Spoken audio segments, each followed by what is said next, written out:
نبی پاک صلی اللہ علیہ وسلم کا ارادہ نہیں تھا جنگ کا، حضور جنگ کے لیے نہیں نکلے تھے۔ قریش اس طرح کرتے تھے کہ مسلمانوں کے قافلے لوٹ لیتے تھے، لوٹ مار کرتے کرتے مدینے کی سرحد تک وہ آ جایا کرتے تھے۔ ایک قافلہ ابو سفیان لے کے جا رہے تھے تجارت کے لیے، تو اس میں سارے کافروں کا مال شامل تھا۔ ایک قافلہ جایا کرتا تھا، سارے اپنا اپنا مال شامل کر دیتے تھے۔ تو جو کہ یہ مسلمانوں کو ستاتے تھے، تو آج حضور علیہ السلام نے ارادہ کرم کیا کہ ان کے قافلے کو ہم نے بھی روکنا ہے، تاکہ ان کو اس بات کا احساس ہو کہ اس طرح نہیں کرنا چاہیے۔ اس قافلے کے لیے نبی پاک صلی اللہ تعالی علیہ وسلم نکلے، جنگ کا تو ارادہ نہیں تھا۔ 313 لوگ حضور کے ساتھ تھے، اور سواریوں کی تعداد اس طرح کی تھی کہ بعض اوقات ایک ایک سواری پر 3 لوگ سوار تھے، تو 2 آدمی سوار ہوتے تھے، تیسرا پیدل چلتا تھا۔ اور قربان جائیں، حضور علیہ السلام کی مساوات کا یہ عالم تھا کہ نبی پاک تھے، حضرت مولا علی تھے اور جناب زید تھے۔ 2 سوار ہوتے تھے، ایک پیدل چلتا تھا۔ جب 2 غلاموں کے سوار ہونے کی باری تھی، آقا کے پیدل چلنے کی باری تھی، حضرت علی نے اور جناب زید نے عرض کی، حضور آپ بیٹھ جائیں، ہم پیدل چلتے ہیں۔ حضور فرمانے لگے، نہ تمہارے اندر طاقت زیادہ ہے اور نہ تمہیں ثواب کی ضرورت زیادہ ہے۔ مجھے اللہ نے طاقت بھی زیادہ دی ہے اور میں ثواب سے بھی مستغنی نہیں ہوں، لہذا تم اگر پیدل چل سکتے ہو تو میں بھی پیدل چلوں گا میں بھی پیدل۔ یہ چیز مساوات پیدا کرتی ہے۔ حضور اس طرح جا رہے تھے۔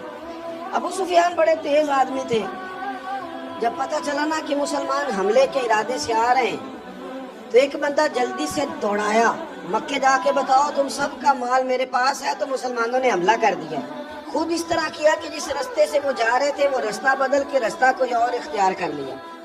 قافلہ بھی بچ کے نکل گیا۔ اہل عرب کا طریقہ تھا ایمرجنسی اعلان کرنے کا، ہمارے ہاں بھی طریقہ ہے، بریکنگ نیوز ہے نا جی، چور آ گیا، اور وہ کئی دفعہ صحیح بھی آتا ہے تو لوگ یقین نہیں کرتے۔ ہر شے کی تو بریکنگ نیوز ہے، اور کھولیں تو بیچ میں سے کچھ بھی نہیں نکلتا، میری نیوز بھی نہیں نکلتی، بریکنگ کیا نکلنی ہوتی۔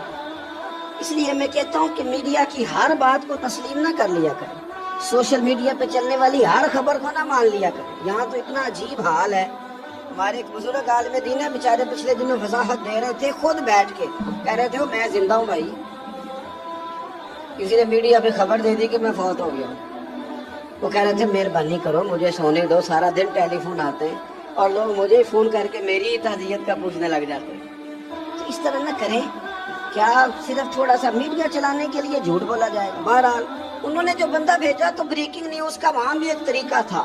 اونٹ کے کان ناک کاٹ دیتے تھے، اپنے کپڑے پھاڑ لیتے تھے۔ اب اونٹ بڑے زور سے چلاتا تھا، جب اس کا ناک کٹ جاتا تھا، اونٹ چلاتا تو لوگ گھروں سے نکل آتے۔ اب وہ جو بندہ ابو سفیان نے بھیجا تھا، اس نے جا کے اپنے اونٹ کے ناک کان کاٹ دیے۔ لوگ دوڑے، باہر نکلے، پوچھا کیا ہوا، تو اس نے کہا نکلو تمہارا تو مال سارا لوٹنے لگے مسلمان۔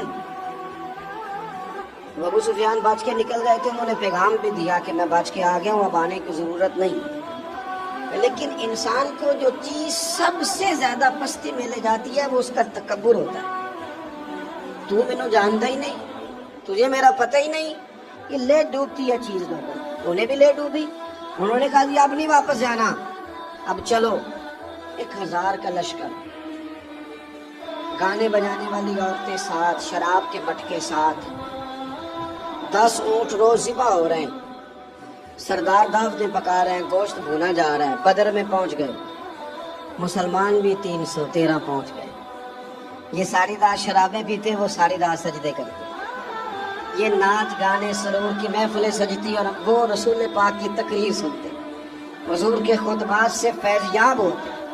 عمیر بن وہب کو بھیجا ابو جہل نے، کہا پتہ کر کے وہ بندے کتنے۔ اس نے جا کے کہا کہ 312 313 310 اتنے۔ کہنے لگا جنگ کیا کرنی ہے، ان کو سویرے اونٹوں کی پشتوں پہ باندھ کے لے جائیں گے، مکے جا کے دیکھیں گے کیا کرنا ہے۔ یہ تکبر ہے نا۔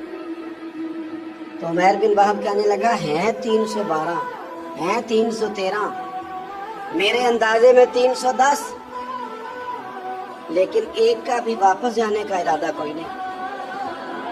میں نے